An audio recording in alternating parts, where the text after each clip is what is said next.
But Mehak, why don't we start? Why don't we go live? And Megha, you can start. And Just, Eric will come in 5-10 minutes, but we can start with Mr. Harold anyway because he's first. okay, so I'll start. Just give me like 5 minutes. Let's circulate the link to the participants also. Yes, yes. But you'll have to go live for that. We're live. You live? Yes. Boom.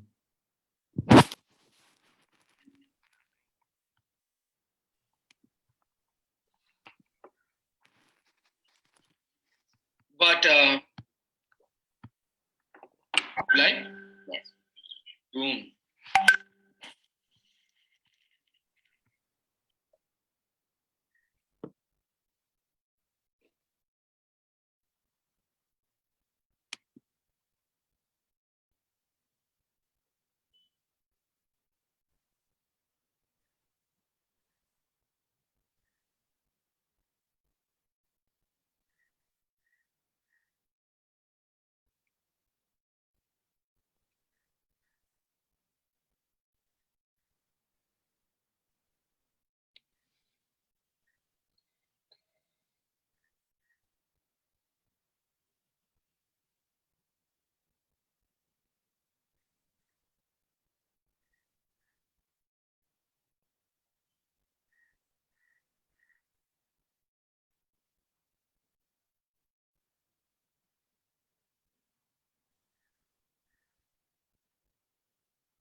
Hmm.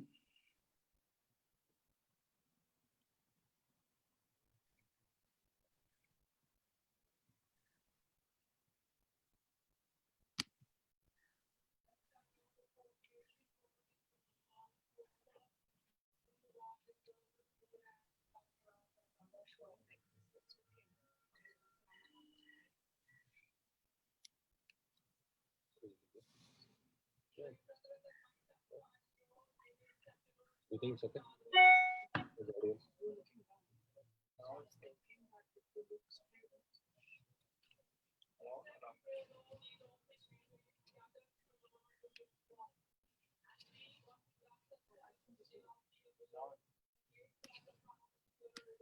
Okay, we're going to start now.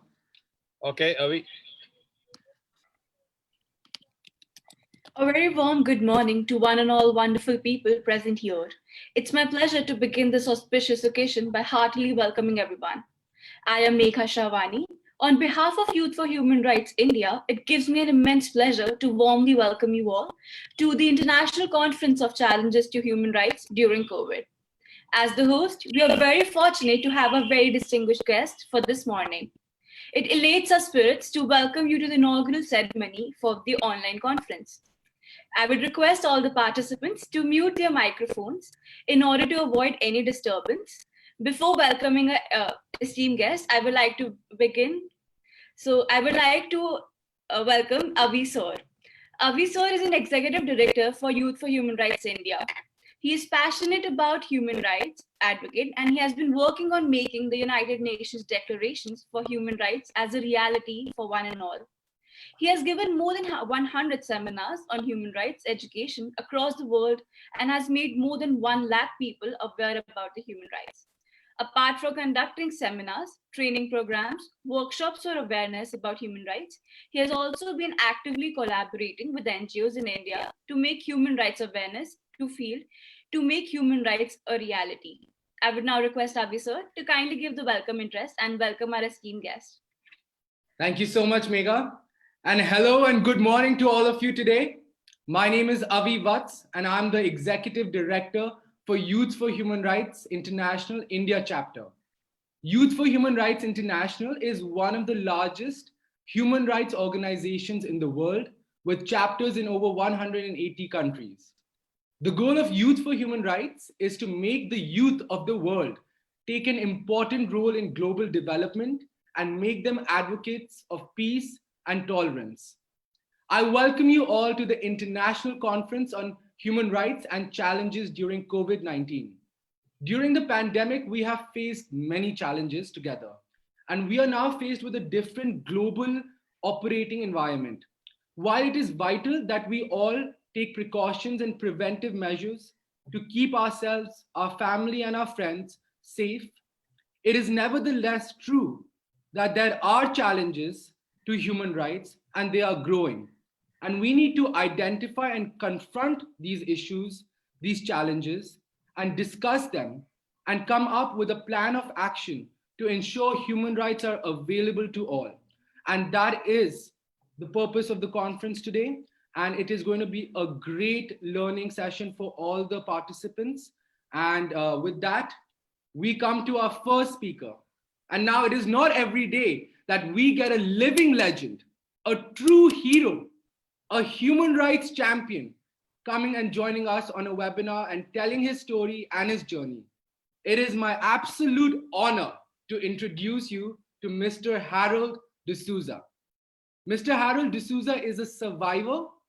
He's an actual real life survivor of human trafficking, a spokesperson and an advocate who turned his life from a victim of human trafficking to a savior of human people who get trafficked, human trafficking victims. He is also the co-founder of Eyes Open International, a founding member of the National Survivor Network, and most importantly, he was appointed by the former US President, Mr. Barack Obama, as the member of the United States Advisory Council on Human Trafficking.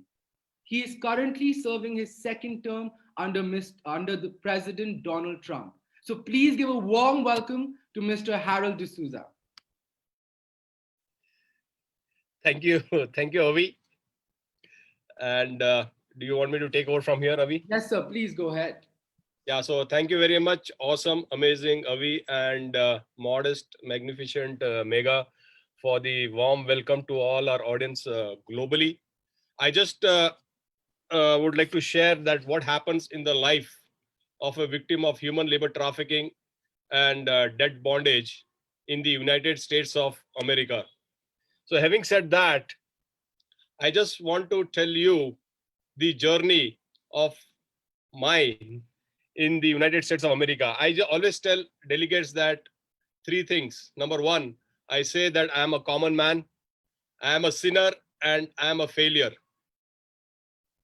In the life of victims of human labor trafficking, I want to take one step back and tell how people are manipulated, tricked, and trapped. Mine is an arranged marriage. So I got married on May 29th, 1994. So when I say arranged marriage means I never got to see my wife. There was no dating. That is when I physically went to their house. That is when I saw. So basically I got married on four things: on a promise, on a trust, on a faith, and on a commitment. I was born and raised in Mangalore and Gujarat. So there was no running water and electricity in our house in Mangalore. So in every household, there was a well. And in that well, there are frogs. And the frog thinks that's the world, thinking that there is food, shelter, everything.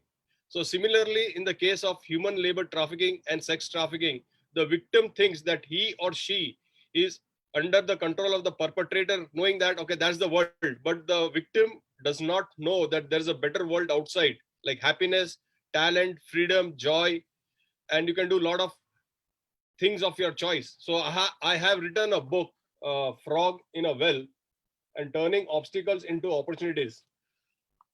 I will continue saying how things change in one's life and how you have to be mentally, physically, spiritually, and financially be prepared and be strong. I was invited to the United States of America in the year 2003. So I went legally on an H-1B visa on a $75,000 salary per year plus benefits. So that was mucho money. It was like a mega million ticket for me. And you know that we Indians, we always think, oh, $1 is 74 rupees. And I grew up in Gujarat and in India. Going to the United States of America was like going to Swarg. People say it's like going to heaven. And that was always the inbuilt, and that is, we always saw it in the theaters. Well, I went on four things to the United States of America. Number one, I went on a trust, I went on a faith, I went on a promise, and I went to live my American dream. But little did I know, the day I landed in the United States of America, my perpetrator asked me, Harold, are you carrying any cash? And I was carrying $1,000 cash. And he tells me, Harold, this is America. You cannot carry any cash on you. It's not safe. And I said, I just believed. I said, oh, okay. So I gave the $1,000 cash and I gave all my documentation. But the day we landed, my wife was on an H4 dependent visa. He fixed her salary $2,000 a month and told her that you need to work here. Why? Because you have 2 kids. I'm going to buy you a house. And we just believed him. And we said, okay. So we were made to work at a restaurant, as I had gone as a business development manager, but we were working in a restaurant from the day one. We were given the restaurant key, and within 2 weeks, we were working 14 to 16 hours a day, 7 days a week, 365 days. And just to keep you informed, friends, that in the United States of America, human labor trafficking and debt bondage happens at 4 places which I got victimized, and I know it. That is, number 1 is at restaurants, number 2 it is at gas stations, number 3 it is at convenience stores, and number 4 it is at motels. And there are many other places where this happens, like agriculture, farming, warehouses, etc., etc. But you have to understand how this mode of operandus work. These traffickers or perpetrators provide accommodation next door or within the premises. There is a reason behind it. Number 1, labor is available 24 hours. You cannot tell that it is raining, there is snow, you cannot come to work. So they know very confidently that labor is available 24 hours. Number 2, lodging and boarding is taken care, whatever the minimum thing is are. And number 3, you don't need a salary because he's taking care of your lodging and boarding.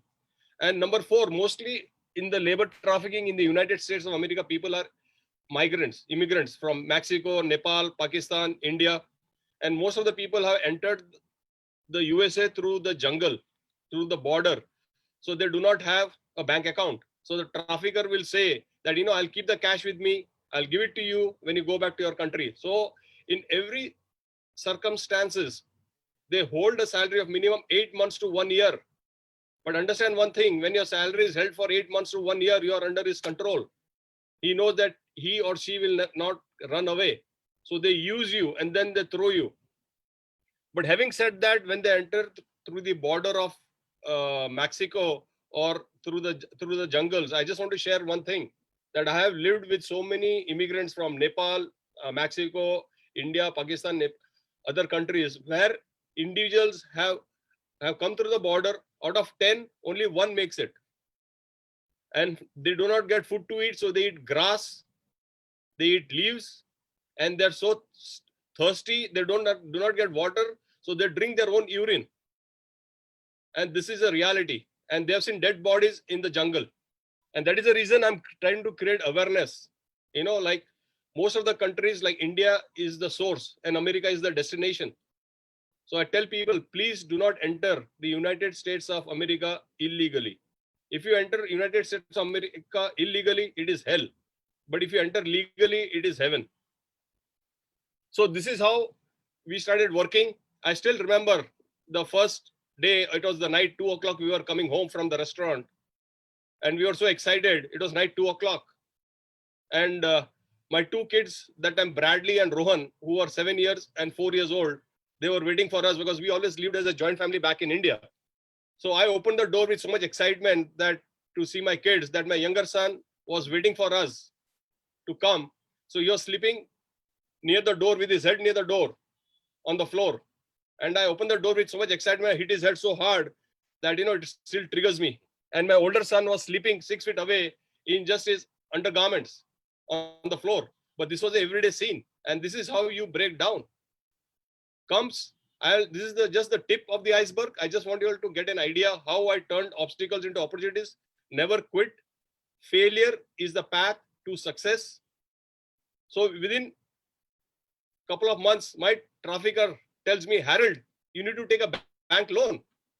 And I've never wanted a bank loan. I said, I don't want. I said, you just pay me my back wages. He said, no, I'm buying you a house. So you need to take a bank loan and you need to build your credit score. And that time in 2003, I didn't know what was credit score in the United States of America. But all said and done, one fine day in the month of August, the same year, 2003, he takes me to a bank, and I'm inside the bank, and I signed a couple of documents. In 6 minutes, I'm out, and there the manager gives me a check in my name, a 5-figure check in the name of Harold D'Souza. And I just didn't know. So he drives me down to his house.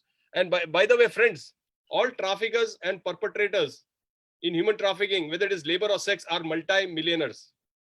Number one, the reason the risk factor is so thin, but the profit margins are very thick. And that's one. Number two, out of 10, 9 do not get prosecuted. Most of the time, the victims gets prosecuted. And that's the reason I'm trying to create awareness. So he takes me to his house, which is a multi-million-dollar house, takes me to his bar.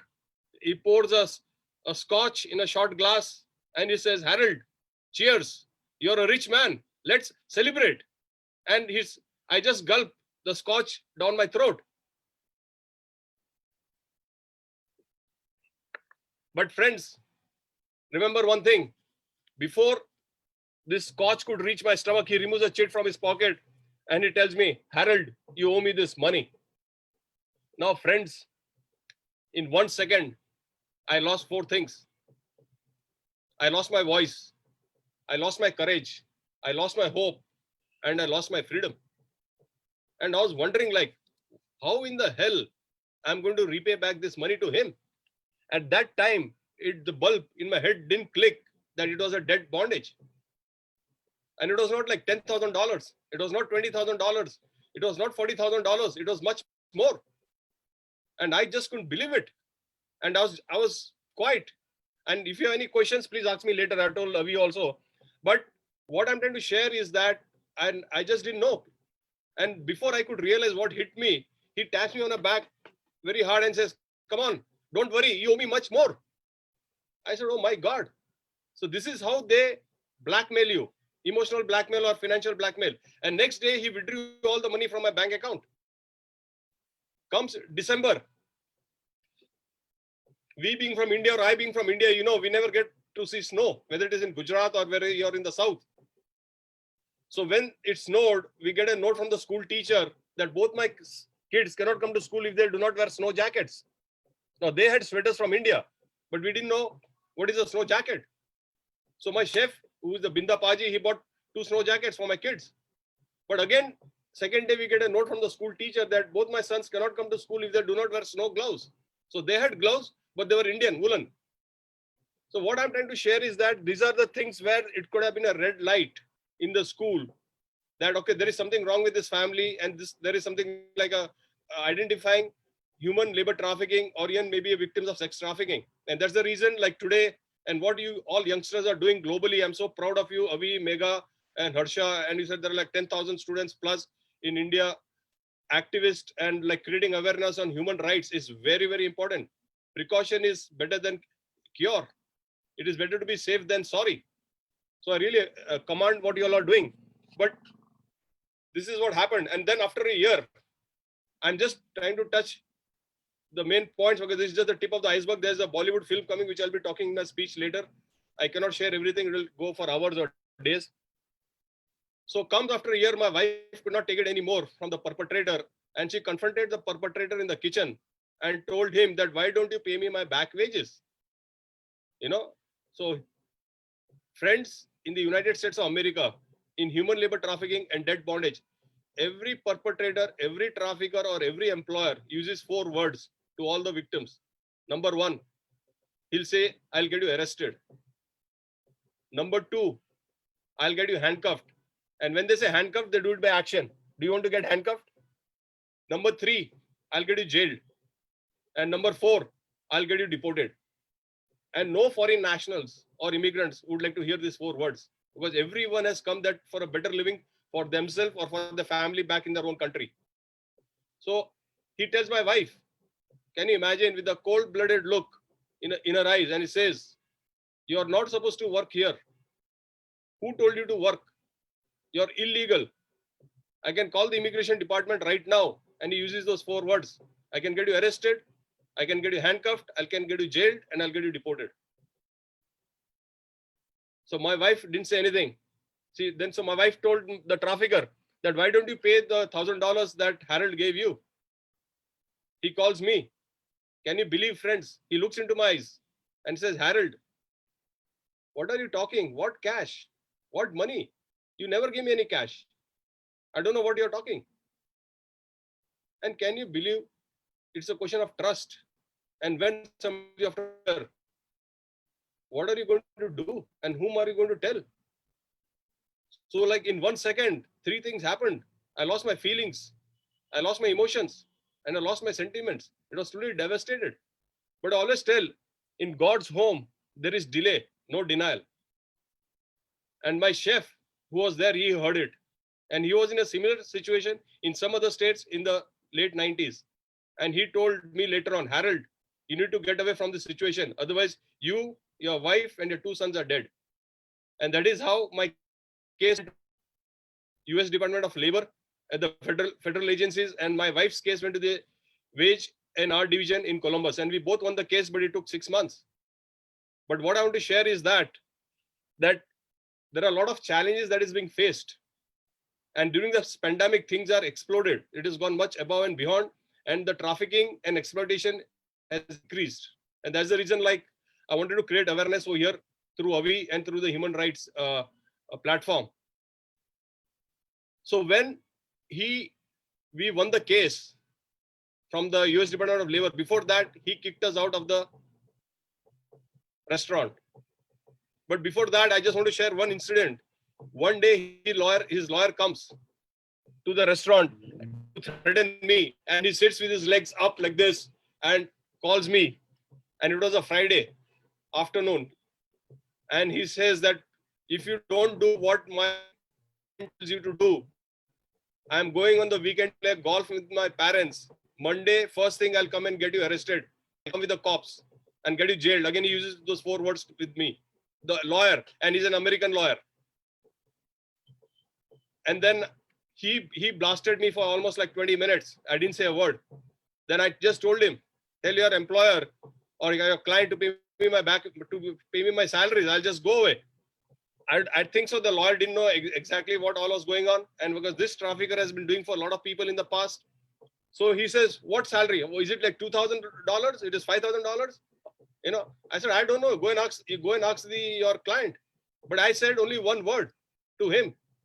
I said, I don't need a knife or a gun to kill you, to kill the client. I just need a pen, I said. And honestly, with this pen, I killed him through the law.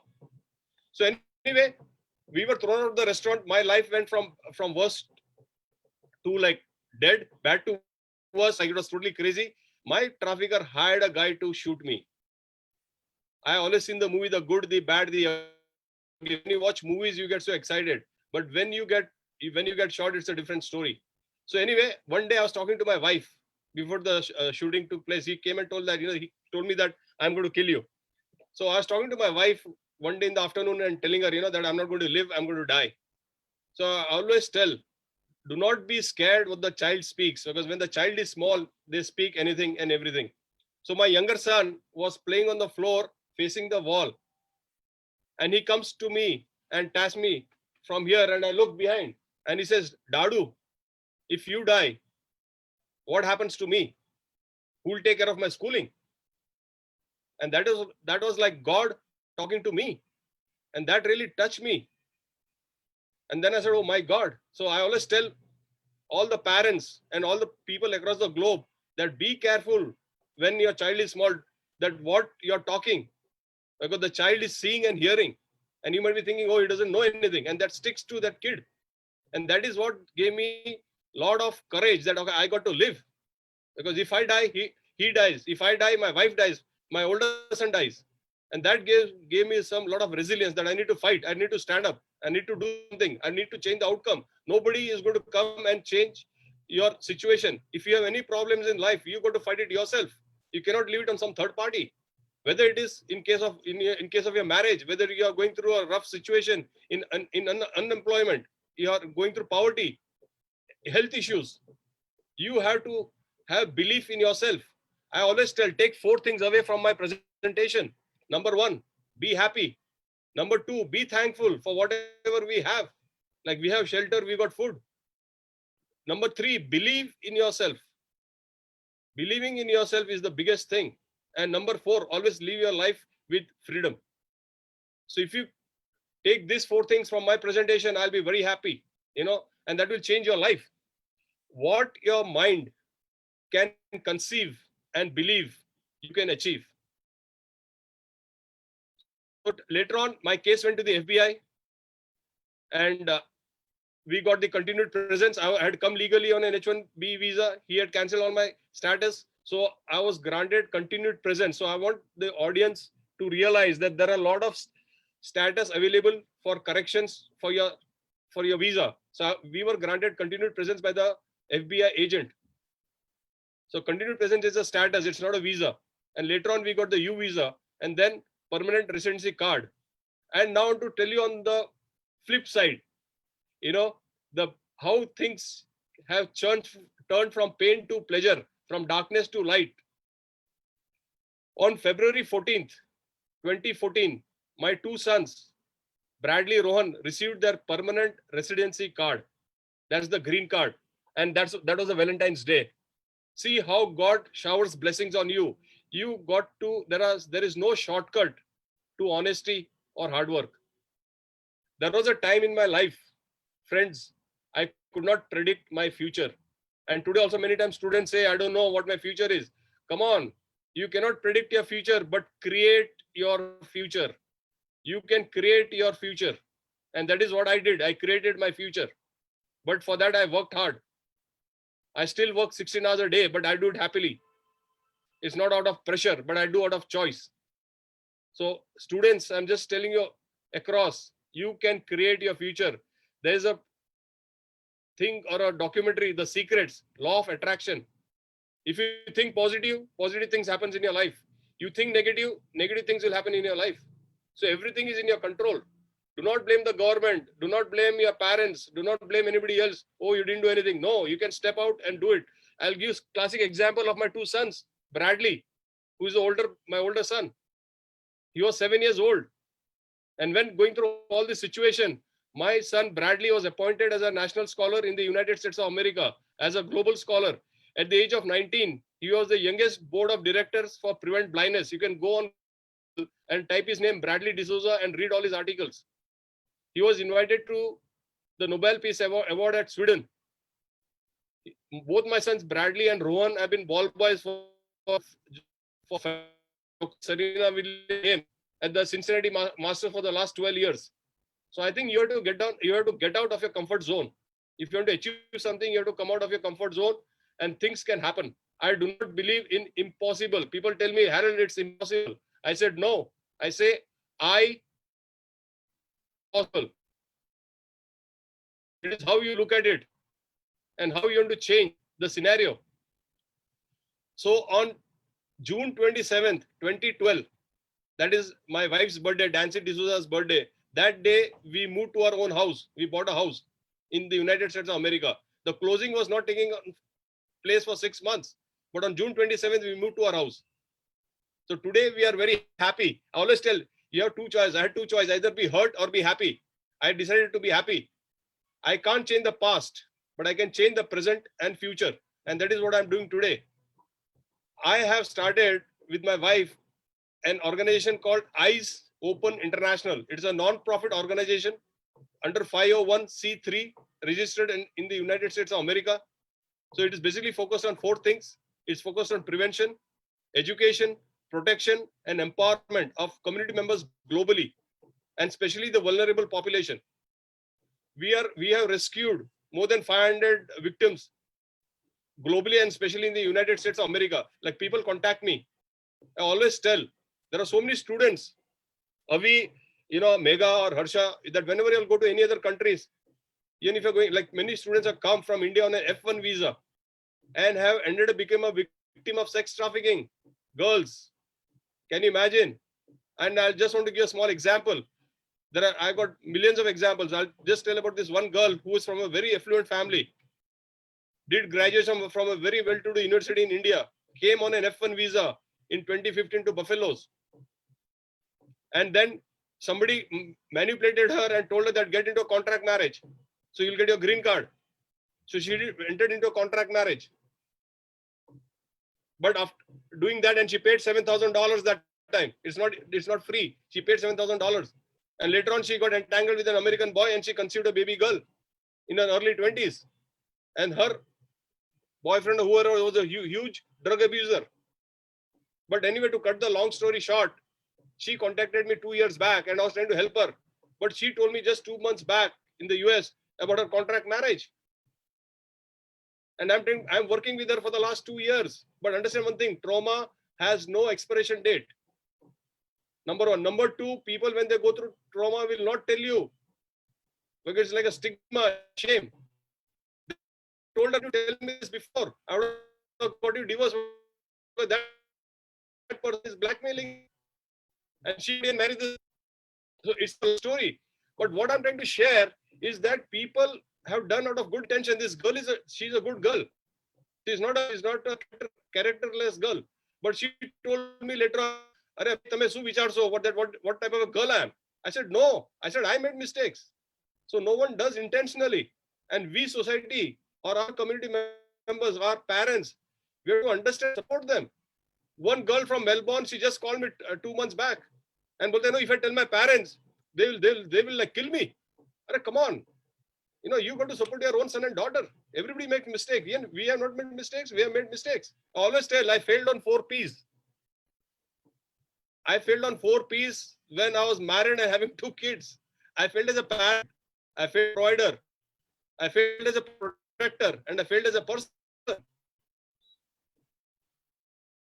But then those P's, I flipped it into passion, into purpose, into power and prosperity. If I can do it, you can definitely do it. When I went through all these hurdles with my wife and my kids, having life threats, hired a guy to shoot me, hitmen to kill me. They tried to kidnap my kids. I was as good as homeless, no money. But I never quit. I told the judge, if I die, I'll die here. Come and kill me. Put a gun on my head and shoot me. I said, I'm ready. But what happened? Once he shot me, hired a guy. What happened? God flipped. Today, I'm not scared of death. Whether it is Narendra Modi, you call Amitabh Bachchan, Barack Obama, Donald Trump, anywhere, Oprah, you spell any name, take me, we are all going to die. God does not give us permanent residency card or permanent visa on this planet. We are fighting out to go to America, Nepal, here, there, all over the world, into all this. We all individuals here, including Avi, Megha, Harsha, and all other delegates who are watching me, you all have 36,000 days visa here on this planet. God, the day you're born, you got 36,000 days. That is 100 years. Maybe some people will live 105 years, but let's put it like 36,000 days. I'm not going to live for 36,000 days. I do not have 10,000 days left in my life. I'm very honest. 10,000 days is 27 years, 8 months. I'm not going to live. And I don't want to live also. I want to live a happy life, a cheerful life, So I have decided that every day I'm giving, I want to contribute to the community. I should be like, that's what I want. I don't want to just accumulate wealth. My 2 kids are doing very good, Bradley and Rohan. Bradley is working for Tesla for the last 7 years, my older son, in Chicago. And my younger son is working for Apple. And my younger son has won the state championship for tennis. He's trying to be a pro. So I just want them to live their dreams. I follow their dreams. Parents should never ever force their kids. No, you do this, you be a doctor. Just because I could not be a doctor, I tell my son to be a doctor. Come on. I was a failure. From 3rd grade to 10th grade, I failed in all subjects. Believe me. I went to Convent of Jesus and Mary Girls High School in Baroda. But after 10th grade, I was always got a 2nd class. I never saw 60% in my life, except in HRD. When I was doing my post-graduation diploma in human resource development. I always tell, I failed. That's why I reached the United States of America. So failure is the path to success. Never quit.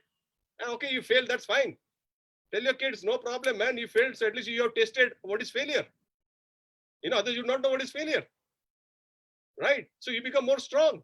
And so there'll be some more challenges coming up in your life where you're going to fail. You're doing a wrong investment. You're doing buying a wrong car, anything. But I always tell the youngsters, I tell my own kids, do not make a wrong decision in finding a life partner. And people are so fast, they are behind girlfriends and come on, yaar. You do good in your career, girls will come behind you. And if girls are doing good in the guys, boys will come behind you. But that should not be in the top priority list. It should be there, but maybe in the last. Because I always tell, I never had a girlfriend. I always worked. I was in India and I was doing fantastic. The goal to build your career. But with this modern world, with this cyber and all these cell phones and all these things, there are so much crime happening through this cell phone. There's one family from Gujarat, I don't want to name the town. They got tricked through cyber crime. And they came to the US. They lost $240,000. Can you imagine? And this is a reality. So don't get carried away if somebody just messages you, tells you something, offering a job, oh, I'll do this. No, if that is the case, please email my organization. I have Hriday Rawal, who's a regional director in India. He's based in Ahmedabad. So you can email him or you can email our organization. That's, please note it, info, INFO at eyesopeninternational.org.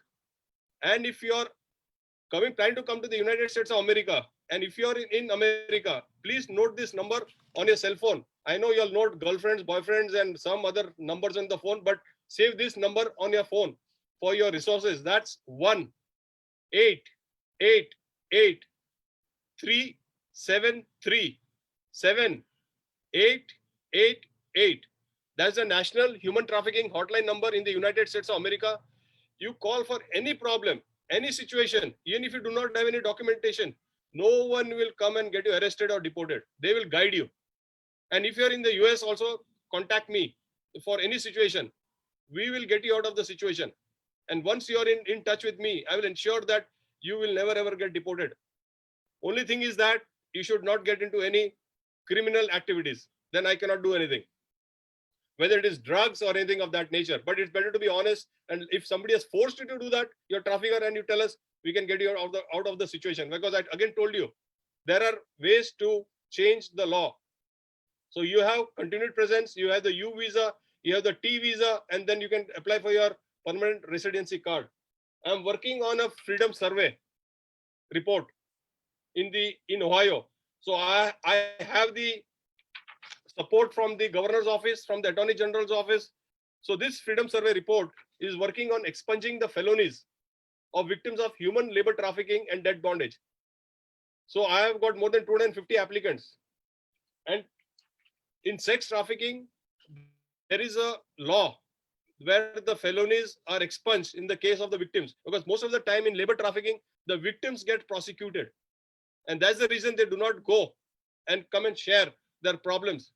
And all these 250 applicants that I have, not a single applicant has called up that 188 hotline number or the police, or has told that he or she is a victim of human labor trafficking. The only reason, because they are so scared.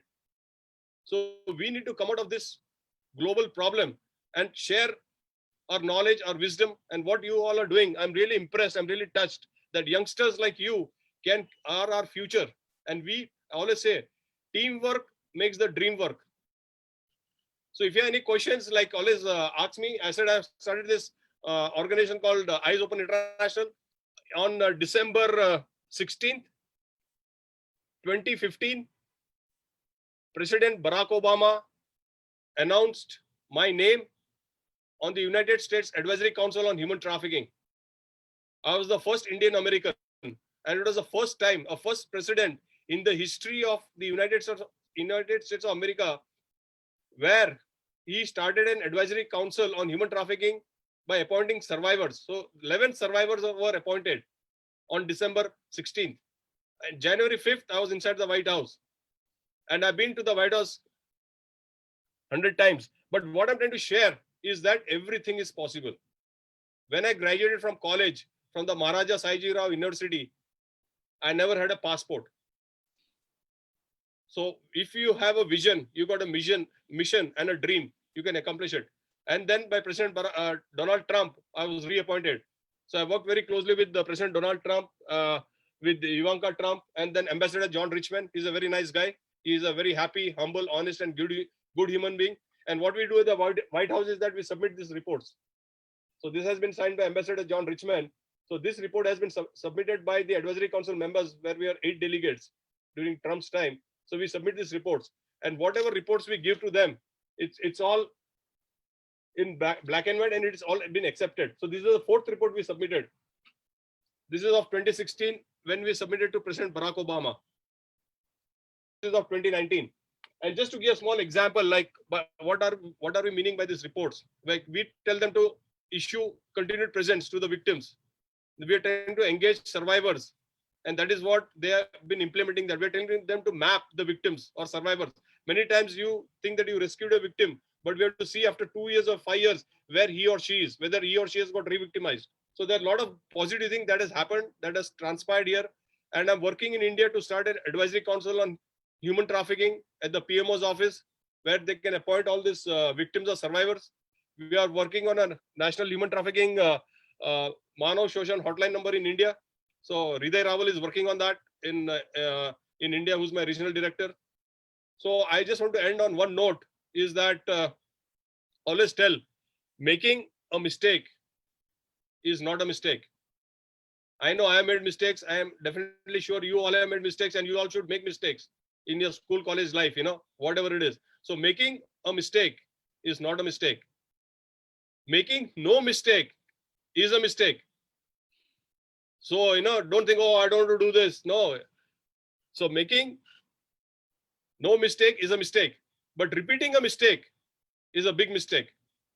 So never repeat mistakes. And the last one, I always tell that, learning from your mistakes and helping others to live a happy life is not a mistake. And that is what I'm doing. So I made mistakes. It's not that I've not made mistakes, but I'm trying to help people and telling, okay, here is a pothole. Don't go through it. Trying to create awareness for people. And that is what I'm doing. So with that, I just would like to end my presentation, or it's not in a presentation, my journey of my life. And today there's a Bollywood film coming up on me, a biopic. So I have got 3 offers. I got offers from Hollywood, Bollywood, and Netflix. So I basically came to India only for this, to sign my life right agreements. So when you watch that movie, the biopic film, well, it should be out in late 21 or early 2022. I think I want everyone to watch that movie. So you'll get a total idea that what happens in a human labor trafficking victim's life. So never stigmatize. I always tell that suicide or silence is not a choice, is not an option or a solution. Many times people commit suicide. It's not a suicide, it's a murder. So even if you fail in your exams, come on, you got a second chance. You have a broken relationship, come on, you might get a better life partner. You lost your job, you'll get a better job. You have got health issues. Why commit suicide? Why give up? But that's one. But number 2, I just want to educate all the parents and elders. Come on, if your daughter failed, your son failed, or they did a wrong decision, that's fine. What we forget our own childhood days, how many mistakes we did. And we want our kids to do perfect. And we want, if they do something today, the result has to be in the evening. We have to give them time. We have to give them freedom. And you should always love your family first. Charity begins from the house. I do not want to be at the White House. I do not want to be on the public platform. I do not want a biopic film on me if my 2 sons, Bradley and Rohan, and my wife are not happy. What is my objective? No. So my first priorities are my two kids and my wife. It has to be of that. That's the way I look at it. And I always say I'm a common guy. So if you need anything, I'm your friend. I'm your representative back in the United States of America. Please contact me. And once again, Avi, thank you very much. I really appreciate what you're doing. It's a very awesome work your entire team is doing at a young age. You are an inspiration to me. All the delegates across the globe, like whether it is Megha, Harsha, you, Avi. So thank you very much. Vande Mataram, Mera Bharat Mahan, Jai Hind. Jai Hind. Thank you so much, sir. That was the most inspiring and touching speech that I've ever heard, actually. Thank you so much for sharing your experience, your story, and your valuable knowledge. There's a lot of questions from the students, sir. I'll take a few of them if you don't mind. If you have 5 minutes. Sir, so one of the questions is, if you enter the United States illegally and then you're a victim of human trafficking, do you still have rights, your human rights, or you now have nothing you can do? Can you repeat that? Sorry. If you enter? So it says, if you enter the United States illegally, if you're like an illegal immigrant, and then you become, a human trafficking victim, then what recourse do you have legally? Like, is it possible to get any recourse in the court of law or not? Yes, like see, basically, number 1, I strongly recommend everybody here in India and globally that do not enter any country illegally, and especially the United States of America, because you are paying the agent. There are people who has, one lady paid 53 lakhs, $74,000, and then she got deported back. So number one, do not enter. But there are so many delegates who entered illegally way back through the border, got exploited.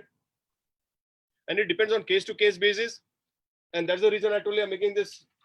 This is the reason I made this format to explain the felonies. So if it depends that it's a case of like severe human labor trafficking, or even if it is sex trafficking, he or she is entitled for continued presence. And once you get continued presence, it is like total freedom. Only two things you cannot do is that you cannot vote when you get continued presence. And number two, you cannot leave the country because you are supporting the law. And the best part that for any individual to survive in the United States of America, you need four things. You need a state ID. You need a SSN, that is a social security card. And number three, you need a work permit and freedom. So that CP gives you everything. So it depends on case to case basis, and you can definitely get it. There are a lot of people who have got that status and have become citizens also, but not that they enter the country now. Yeah. Okay, I'll get it. So I'll let me go and become a player thing. No, it doesn't work like that. Thank you. Okay. And so next question is, what steps can we take to inculcate at a grassroots level, like schools, colleges? What steps can we take so that these people know more about their human rights and about human trafficking, parents and students? What can we do for them? I think like first thing is that the parents or even the students or teachers, like what you all are doing through webinar right now, creating education, that they should not push their kids, so and so is in the US or so and so is London, you also go. He or she does not know what hardship they are going, whether you are in Australia, you're in Canada, you're in US, the life is different. Okay, encourage them, motivate them, inspire them, let them study, let them give their exams, and let them come legally on an F1 visa or on a PR to Canada. It's not that. But if you've got a good job, doing everything good here, let them make the choice. But don't push them. And don't try to, okay, you're going on so many people are coming away on a B1, B2 visa to the US, okay, which is a visit visa. Okay, stay for 4-5 months, come back. The people will tell there, you stay back, I'll get you a status, I'll get you a green card. It doesn't work. And what happens? You're on the wrong track, you're stuck. They'll say, I'll get you into a contract marriage. It doesn't work. People come on a C1D visa. C1D visa is a shipping visa, and they jump and they start working there. They get married. C1D visa is only to go on the ship and come back. And many delegates do not know that C1D visa, come what may, can never be corrected. Even if you get married to an American, you'll never get a status. You'll get a deportation letter. So don't do it. So people are not aware. So that's what I tell. Please email at info@eyesopeninternational.org or Google or dial that number 1-888-373-7888. Right. Thank you so much, sir. And sir, my question to you, final question, sir. So, sometimes in life we think we have problems and we are facing hardships. In your story, sir, this is an ultimate hardship, sir. So from being like in bondage as a victim of human trafficking to now overcoming that and doing so much for other people and having your being in the United States advisory on human trafficking, all the success that you've achieved. So what was that one thing that kept you going, that didn't break you, sir? What is the advice that you want to give to youngsters, sir, so that no matter what they think they're facing in life, that they can overcome it? Honestly, that's a very good question, Avi. And honestly, I tell you, like I went through a situation where I was almost at the edge of committing suicide, had surrendered. But one thing that kept me going was my father. I'll be very honest, because I've seen my father work, and my father was from Bangalore. He came to Bombay. I think he was in his shorts, he didn't have any slippers. And he used to tell me all his hardships. So I've seen my dad work. And one thing that really got me moving, inspiring, even today, that my father in 1957 used to sleep on Dubai platform. And he was working as a TC, train collector, right? Or conductor, as a TC. So he used to sleep on the platform. In the morning, he used to go and take a shower at the waiting room and work. So even today, I close my eyes for 30 seconds. And I said, if my dad did it without having anything and gave us education, constructed a house, did everything, give us food, shelter, and clothing. I said, I'll create that in the United States of America. Like if he can do it, I can do it. So that is one thing that kept me moving. The number two is like the couple of things. Faith in God. I always tell, like, that was the one faith I always believed that, when I always tell, if you're honest, if I'm honest, no one in the world can put me behind bars. At the same breath, if I'm dishonest, if I'm a criminal, no one in the world can stop me to go to the prison. So I knew that I'm honest. So I thought I'm going to fight. And even today, I look at my kids, even when I'm talking to you, for me, I lived for my kids. I had two boys, right? And I could see they're 4 years and 7 years old. So I wanted to, because I knew if I'm die, I could see them sinking. And I knew that they would again become a victim and their life would have been destroyed. And I was taking the responsibility on me. I accepted my mistakes. You need to accept your mistakes. We don't accept it.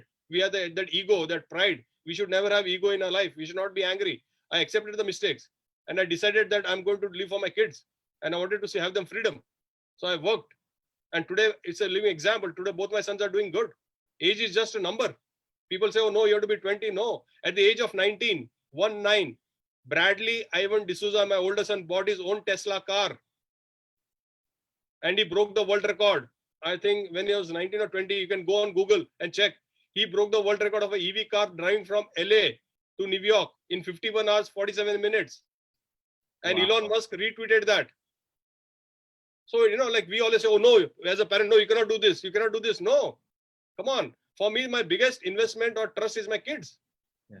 I don't tell them what to do. I said, you do what you want, make mistakes, no problem, but do not repeat. So these are some very important things. And today you are at such a fantastic age. Avi, Megha, and all the you can do wonders, and we can stop this wrong thing on human rights. People should know this is a very powerful thing, because people themselves do not know their abilities and capabilities within them. I used to always think that I'm a failure. I always visualize that, I cannot do anything. But the day I got up, in Gujarat, there's a kavat, jab se jage, tab se subah. So I got up after 40 years. So, that is one. And number two is that you were to go for counseling. I never went for counseling. They told me to go for counseling. I said, no. The FBI agent told me, Harold, you need to go for counseling. I said, I'm not mentally sick. So parents have to understand, if the kids are going through any stress or trauma, give them that space. Spend time with them. People tell me, Harold, what should we do if we see somebody, some victims, anything? I said, don't do anything. Even with your family, with your kids, just look, listen, learn, love, live, and laugh. As simple as that. Just do that. If you meet somebody, I respect COVID. If not, after COVID, give a shake hand, give them a hug. Say to them, I love you. Tell your son, tell your daughter, I love you.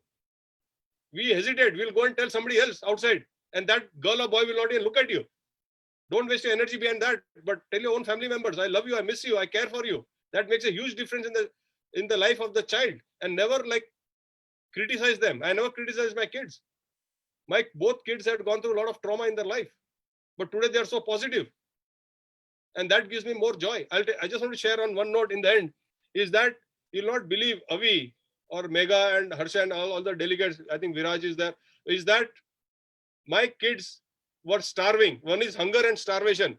Hunger is then where you have a choice. Okay, I'll have a burger, I'll have fries, I'll have chapati and dal or rice. But starvation is that you don't get anything. Like you have a dog in your house, you tie for 7 days. You don't feed him, just give him little basic water and something to keep him alive. And on the 8th day, you have a chicken in front of him. And you can see the saliva falling from the dog's mouth. And that is what my kids went through. And that's what, even today, it gives me so much power and so much energy that even today, when I look at my two kids eating food or smiling, it gives me so much joy. Even today, I don't tell, but it gives, I can, because you should never forget your past. Like my dad had told me, I was doing very well in India, that people should respect you, Harold, not your chair.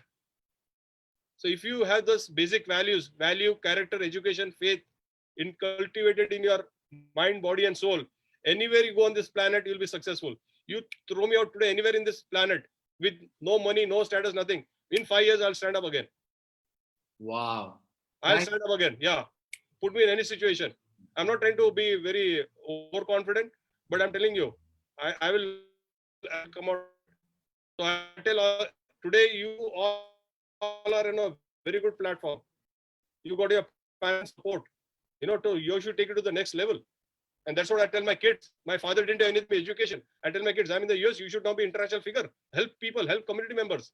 Anyway, thank you. This is great, sir. And absolutely couldn't agree with you more. Like, if you have the values, honesty, integrity, nothing can stop you. And you are a living proof of that concept, sir. That principles are more important than anything else. Thank you so very much for giving out your time. It has been beyond words. Like, it's been amazing. Thank you so much, sir. Thank you. Thank you. Thank you, every one of you. Like, I really appreciate for inviting me and giving me this pleasure to talk. So anytime in future, I would like to collaborate with you all. Or if you have any, I'll be more than happy to collaborate. So thank you very much. God bless you. Thank you so much, sir. I will now take this opportunity to welcome our second speaker for this morning, Mr. Eric Eisenhammer.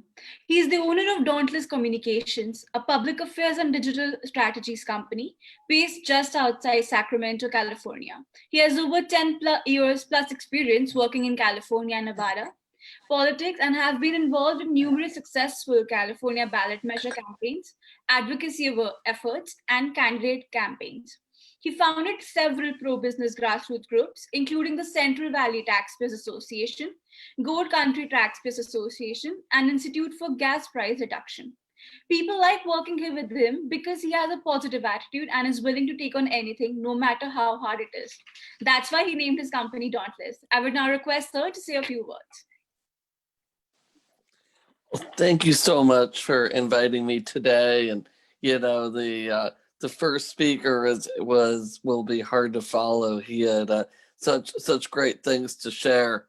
But I'm honored to have a few minutes myself.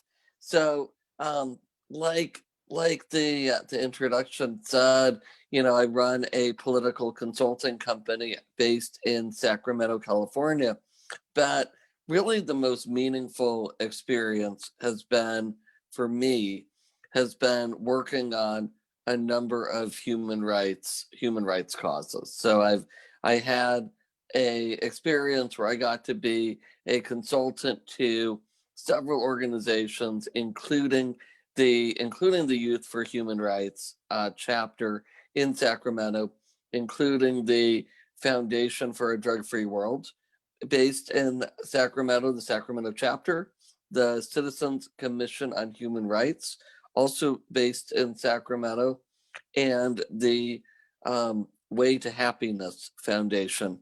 So I had the opportunity to work with those organizations and getting to give them my time and my energy to make the world a better place and stand up for human rights. I think that is really one of the most rewarding things that anybody can do. So for all of you who have attended this meeting and are watching on Facebook Live and on Zoom, I think it's phenomenal that people want to help their fellow man, want to help people who care, because that is really what it comes down to. It's a lot of times the causes I've found that mean the most are not necessarily the things that you'll make money doing. But those are the things that you get greater value than money from doing. So I want to tell you a couple of brief stories. And the first one I want to start with, one of the organizations I worked with was called the Citizens Commission on Human Rights. And what that organization does is it advocates for reform in the area of mental health. It advocates for access to recourse when people are abused in the mental health system. And I had a personal experience when I was younger, when I was a teenager, where I was put on some drugs that really harmed me. So I'd gone to the doctor and they said, well, it seems like you might have a little bit of depression. And they gave me a drug for that. They gave me some Prozac. And and that made me sleepy, made me made me not do so well. So then they said, well, you know what, maybe you weren't actually depressed, maybe you were actually anxious, so you need this other drug that will add to it. And that really, for me, actually made the situation worse.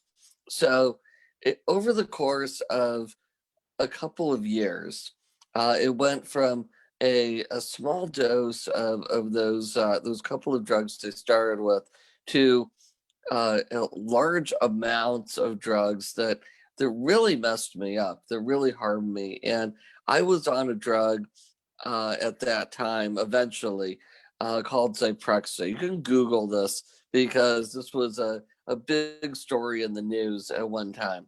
The drug maker for Zyprexa was spending a lot of money promoting their drug for what's called off-label uses.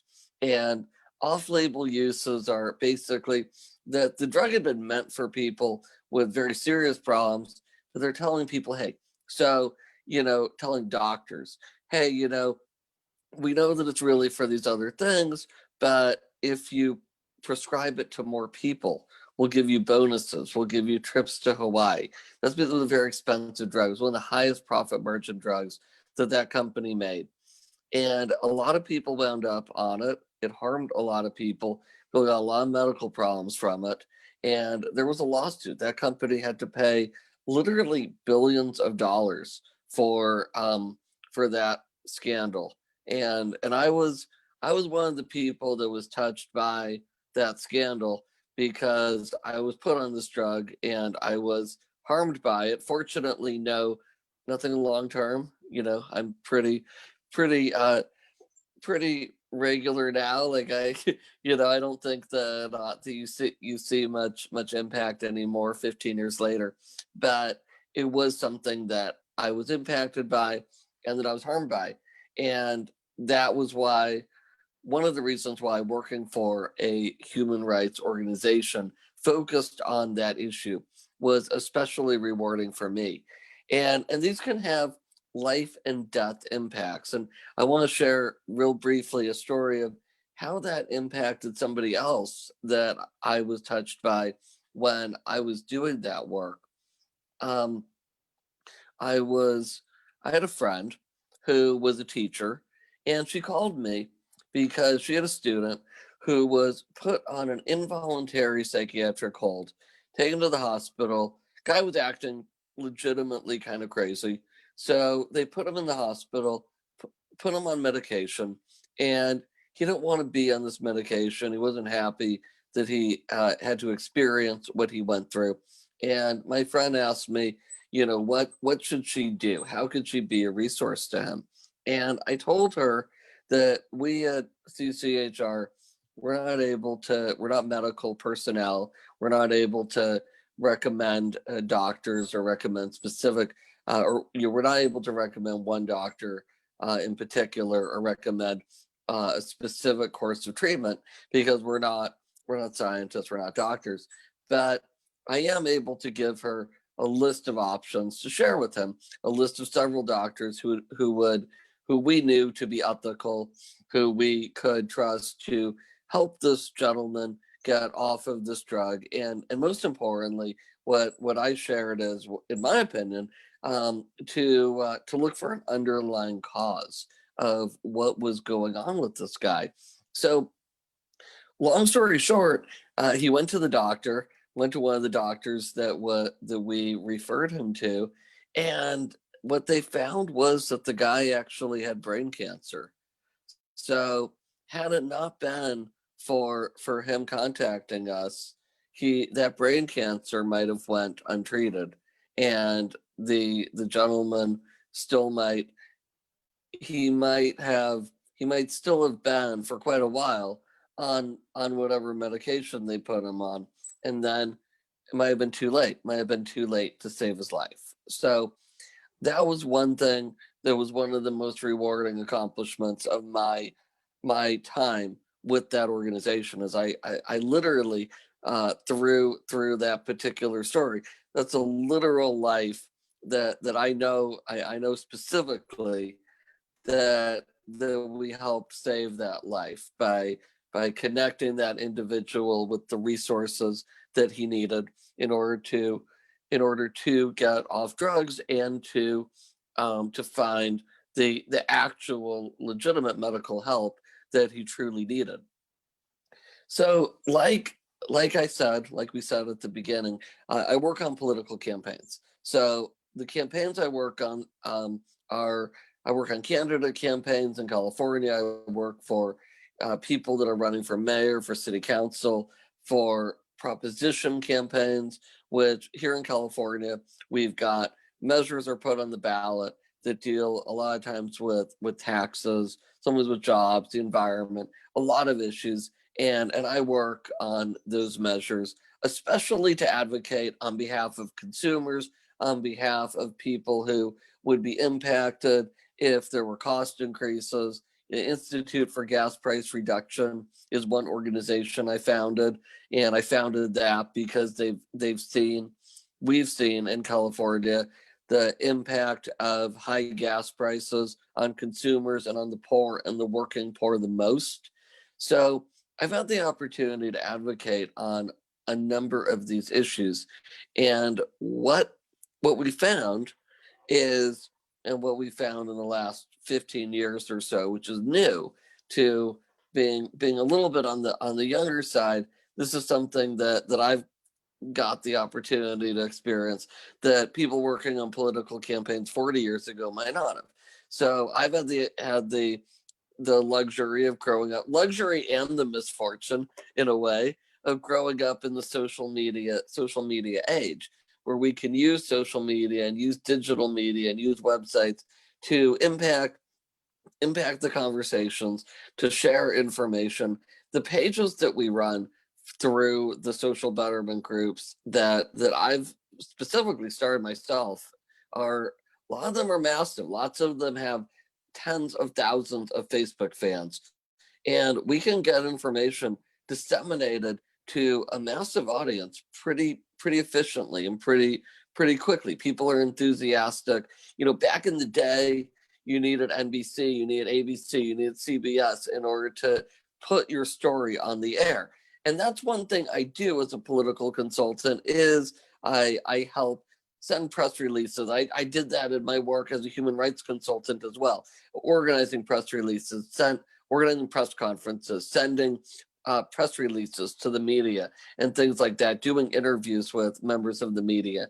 But now with social media, we're able to just literally put it out there. We just put something on a website, put it on our Facebook page. And when you've got a Facebook page, 20,000 followers, boost your page, boost your post, you can get to tens of thousands, hundreds of thousands, even millions of people relatively quickly and easily. So that has democratized the field of media in a very powerful way. And what I wanted to share, this is sort of my point of what I wanted to share related to the coronavirus and how I feel the events surrounding the coronavirus are something we should be concerned about in the field of human rights. Because what we're seeing now in the last 6 months or so, we're seeing something very new. And what we're seeing is, I don't want to use the word censorship exactly, because it is Facebook and Twitter and Instagram and all those different services. It is their platform. They're not a government agency. In a sense, censorship, I feel like, is what the government gets involved and says, no, you can't say that. So that's not exactly what's happening, but it is a big obstacle now to the free flow of information. The amount of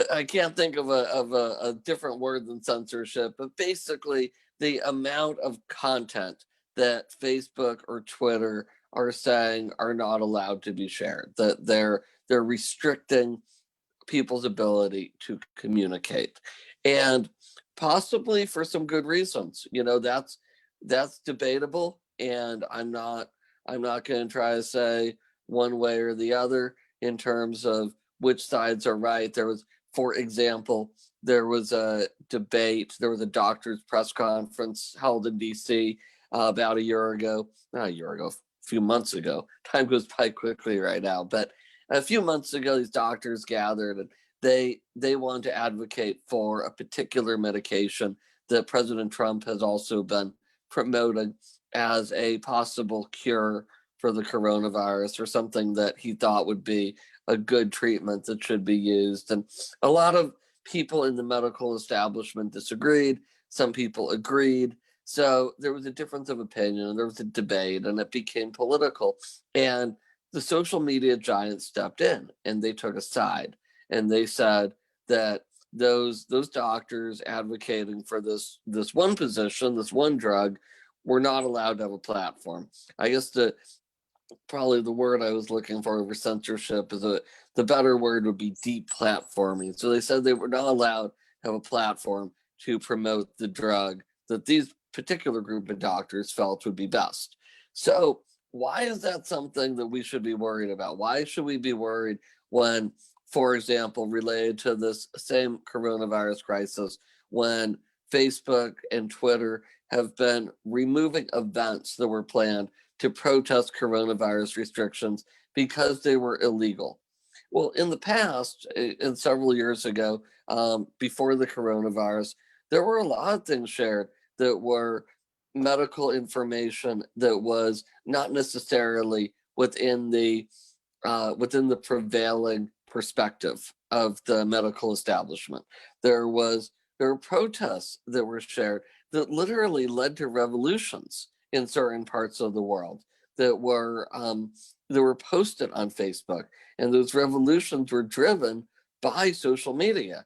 And obviously those revolutions were illegal in the countries they were in, because a lot of times, in probably the majority of cases, what we're dealing with when we advocate for human rights is standing up to a political establishment, or a medical establishment, or an academic establishment, or some type of establishment that is doing something that is morally wrong, doing something that is unethical, something that the Youth for Human Rights organization does a phenomenal job disseminating the United Nations Declaration on Human Rights.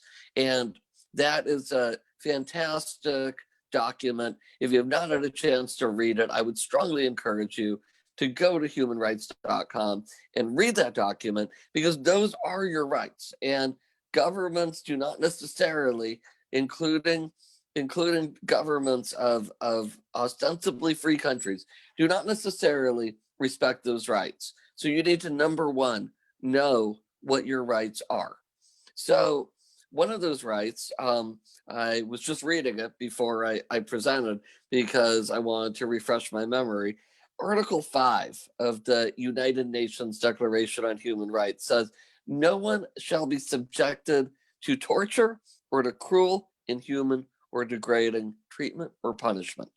And that relates to just one particular issue that the United Nations Rapporteur on Torture recently spotlighted.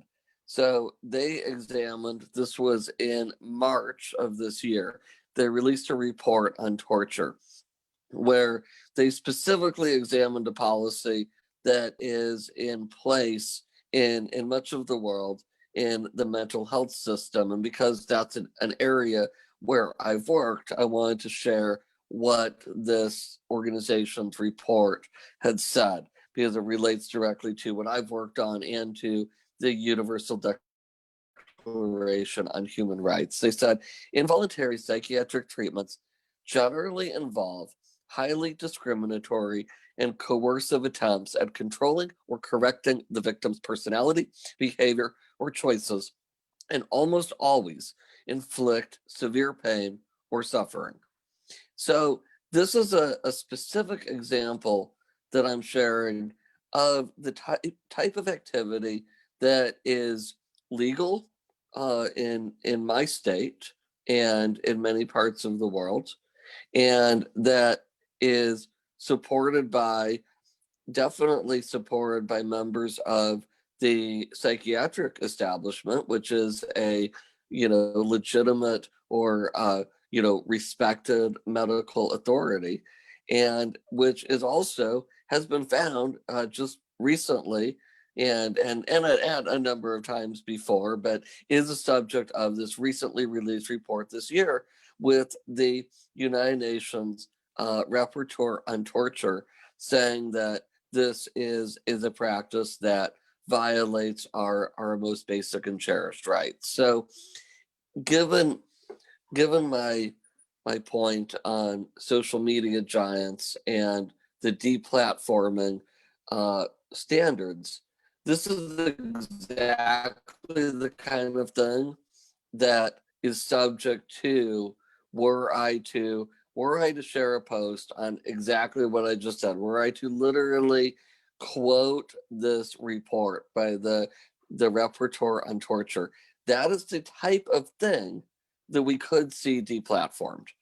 And I think that that's concerning for the future as we advocate for human rights, but as we also advocate sometimes to say that things that are supported by governments and things that are supported by authorities are not necessarily right. And I think it's important we have the ability to communicate our concerns and to advocate for change and to advocate for making things better using the platforms of Facebook and Twitter. And I think that people should be able to discuss these topics and make up their own minds for themselves rather than have certain perspectives just shut down. Because at the end of the day, if something is true, there's a meme that goes around Facebook that I like that says, the truth is like a lion, set it free and it can defend itself. So if something is true, I think we need to be able to share it. And I think we need to be able to discuss it. And I don't think anybody should have anything to be afraid of by sharing the truth. And I also just want to say, because, I had that experience where I was put on a harmful drug, and it was something that impacted me for the worst. I want to say that there's a lot of people out there, and my experience involved a psychiatric label of anxiety or whatever next they decide, as they cycle through these different drugs they put me on. I think that I want to just share that you should never let somebody put a label on you.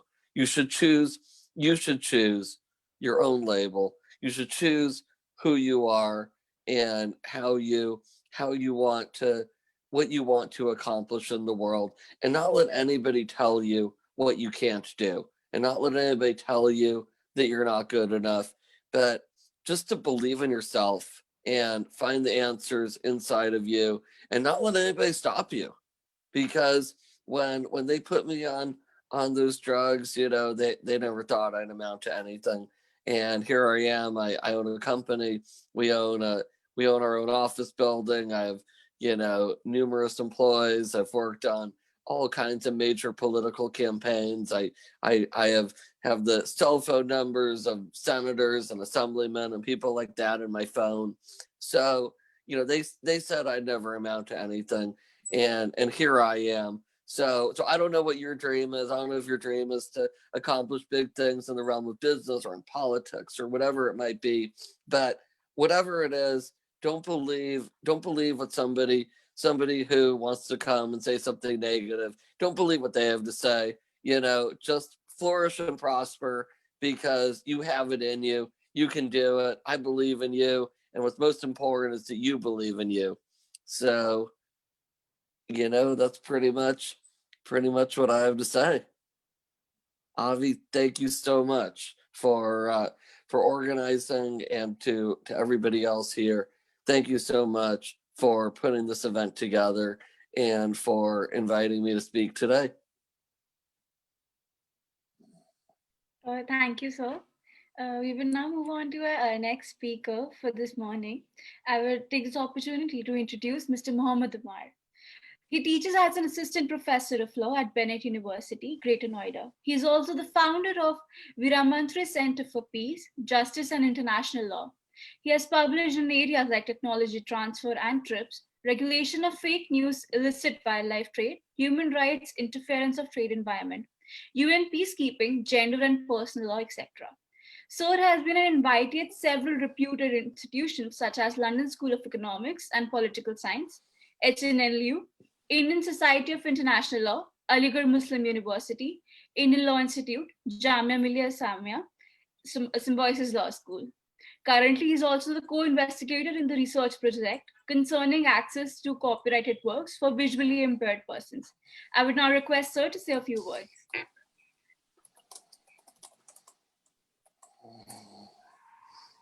Good morning, and am I audible?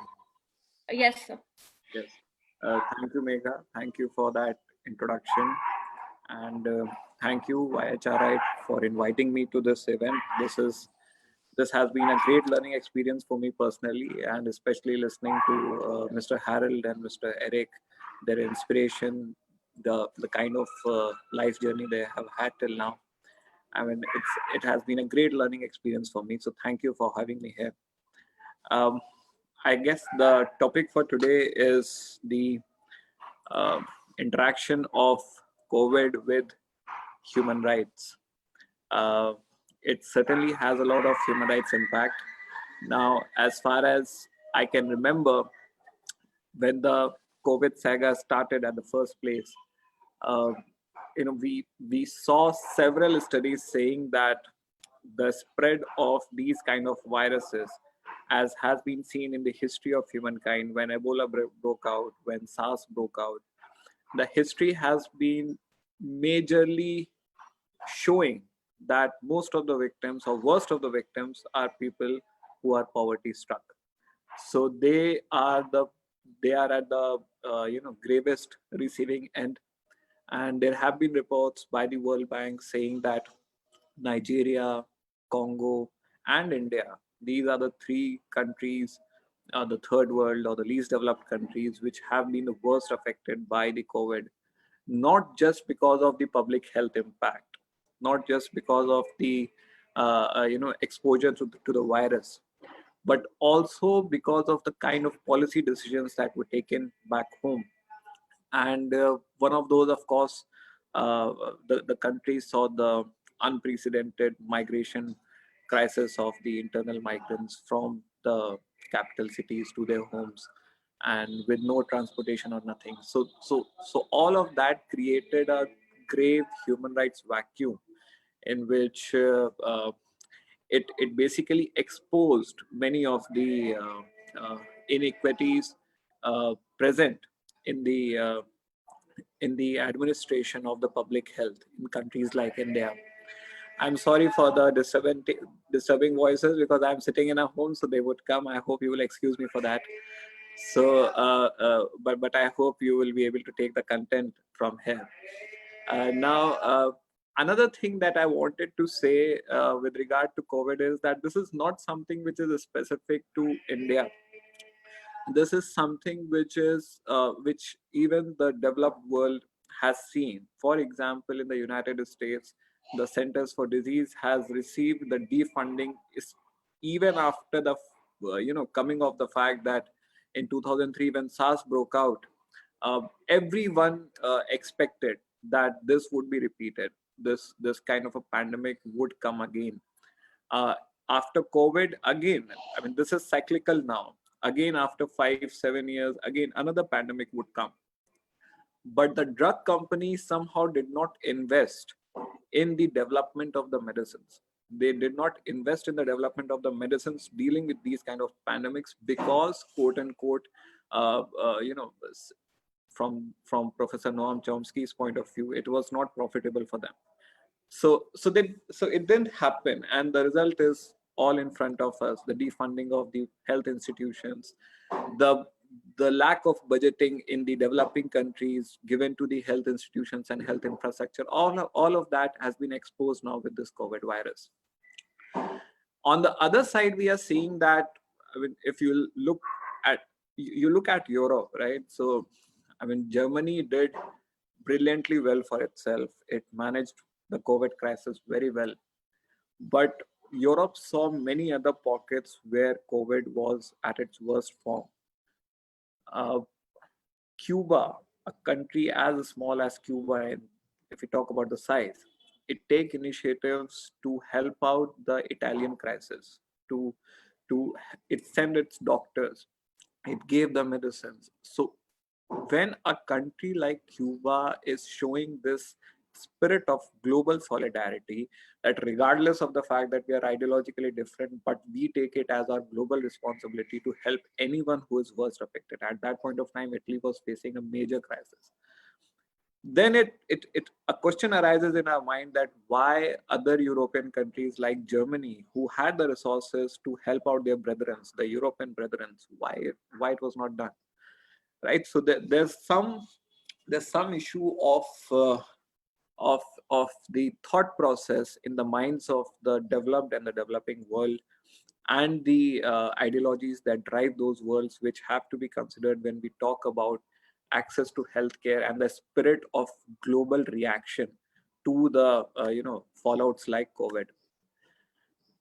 Now let me just bring you back to an issue which is also global in nature and also domestic in nature as far as India is concerned.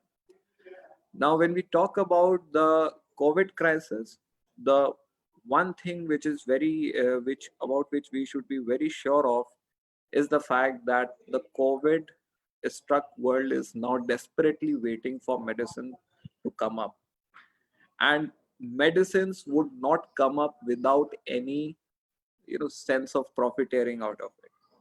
For those of you who are uninitiated in intellectual property, the core of intellectual property is to give the monopoly to the person who has created the product, right? And the law related to technology which governs such creations is called the patent law. So what we are seeing right now, as far as COVID is concerned, there are many initiatives taken by the World Health Organization. One initiative is COVAX facility. Now, in that COVAX facility, there have been more than 150 volunteer countries all around the world who have committed to pool in the resources in a manner that the medicine for COVID is available to the public around the globe, across the globe, at an equitable and affordable rate. There is no deprivation from the medicines. But on the other side, there are two more authoritative things that I want to share with you.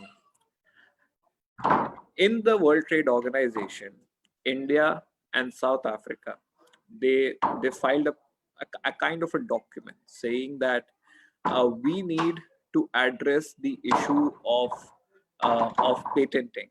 We need to address the issue of patenting because the way the WTO agreement on TRIPS, which governs the global IPR regime, which administers the IPR globally, the sections of TRIPS lead to perpetuating a kind of an inequity between the rich and the poor, the developing and the developed, right?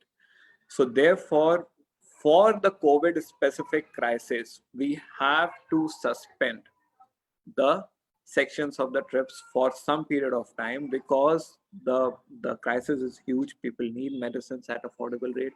So that was the petition which was filed by India and South Africa.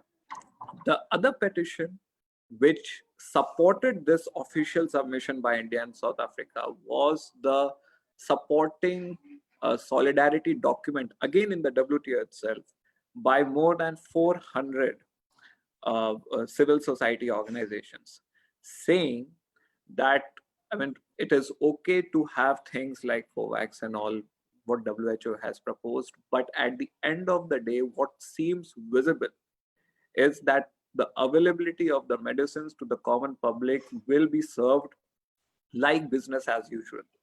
There would not be any, civil society organizations. Sorry.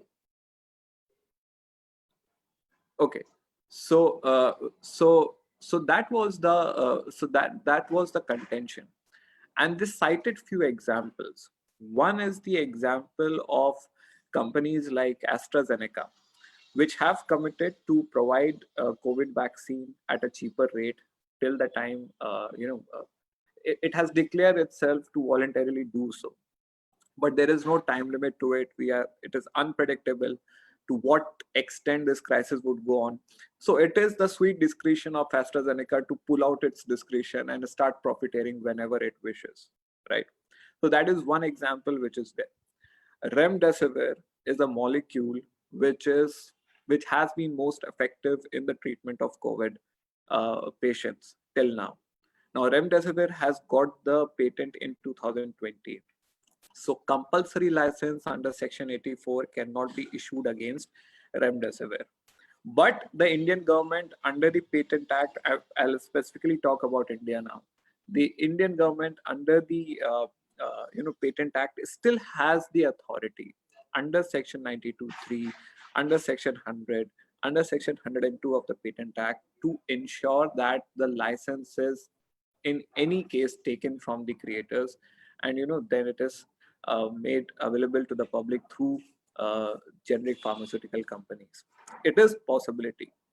But if you'll go back to the news items around 2 to 3 years back, if you'll go back to the news items, you would see one news is still up there on the Hindu website, which says that that in the meeting of United States India Business Council, USIBC, it was a kind of a back channel assurance by India that from here on, India will not be granting any compulsory license.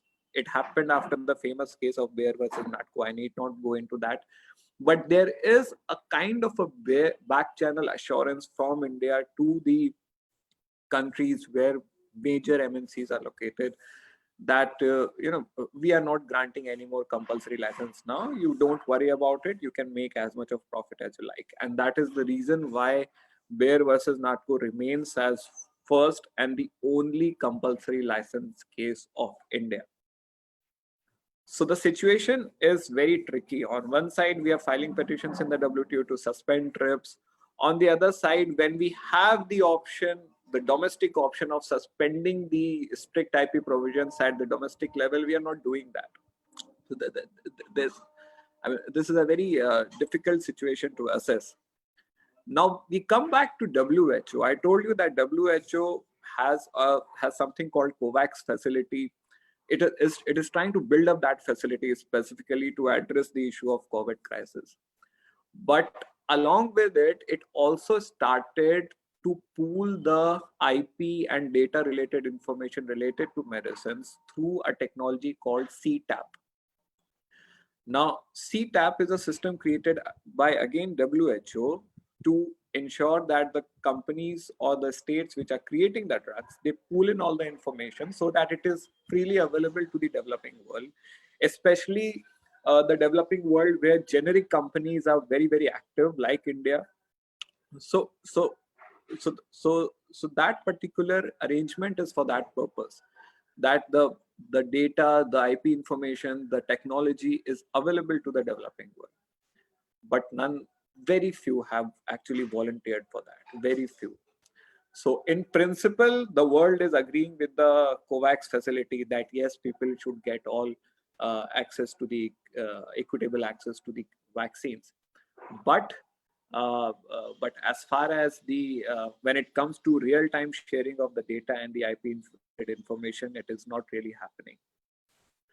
So that is why it becomes extremely critical for us to, from a human rights perspective, I mean, we all know that if you talk about international treaties, Article 12 of the Covenant on Economic, Social and Cultural Rights clearly says that everyone has right to health.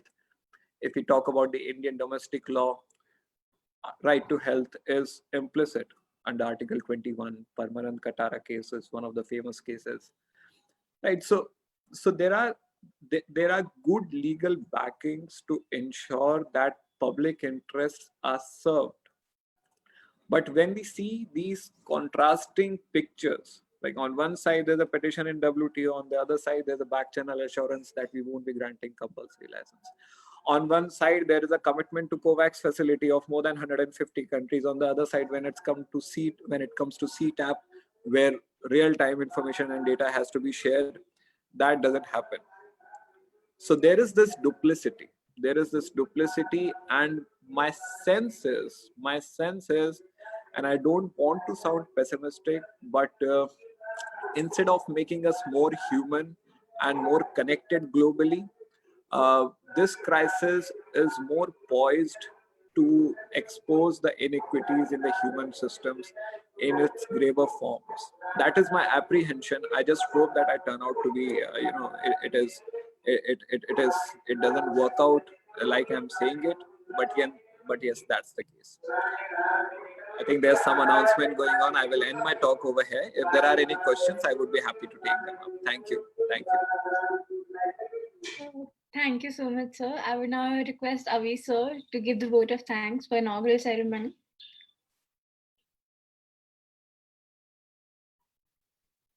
Wow. Well, thank you, Mr. Mohammed. This was amazing. Wow. What a power-packed session it was. I'm extremely grateful to our esteemed speakers, Mr. Harold D'Souza, Mr. Eric Eisenhammer, and Mr. Muhammad Umar, for taking out their valuable time and giving us some amazing insights, new perspectives, and sharing their valuable experience. Avi, you can also thank the vendors who were shouting outside, huh? Because they were they your vendors in your thing? Like, आपके पीछे से आवाज आ रही थी या किसी और की आवाज आ रही थी? यार मैं तो नहीं बोल रहा था, vendors ही बोल रहे थे. अच्छा, ठीक है. Well, thank you for the vendors. And thank you for the participants who joined us in this opening speech. It really was something, wasn't it? I would like to thank all our volunteers, because it takes a lot of effort behind the scenes to make such an amazing conference happen. And they have really worked hard. And I want to thank, firstly, I would like to start with thanking our long-standing media partner, knowledgestees.com, Dr. Nitish Upadhyay and Mehak Rathi for promoting it, organizing it. And as always, it was amazing working with you. I would like to thank Harsha, Megha, and all the other volunteers who've put in their efforts. Let's see, Kon the? Tejas, who else? I'm sorry if I'm missing somebody, but let me see, 1 second. Yes, Astha, Sanidhya, and Tejas, Megha, and Harsha, of course. Thank you so much. These were our core team, and they really worked hard. And that is all for today's, for the first half of this conference. Now, in the next half of the conference, the students who will be giving their paper presentations, that will be the next half of the conference. But I'm super excited for this. I guess we're all revitalized. I think the message that we want to take away from today is that we have to come together. We have to work as a team to make human rights a reality. Just because we're at home these days, just because the internet, the environment has changed, where this new situation is in the world, doesn't mean that human rights are gone, doesn't mean the challenges and problems to human rights are gone. It just means we have to work harder, work smarter, and work together as a team to actually make human rights a reality. So with that, I would end the first half of this conference, and thank you very much. Back over to Megha. Thank you so much. Thank you, sir. So with this, we have come to the end of the inaugural session of International Online Conference on Challenges to Human Rights during COVID. We will have a small break for 15 minutes. The presentation would happen in the same link, so all the participants are requested to stay in the meeting room. Thank you.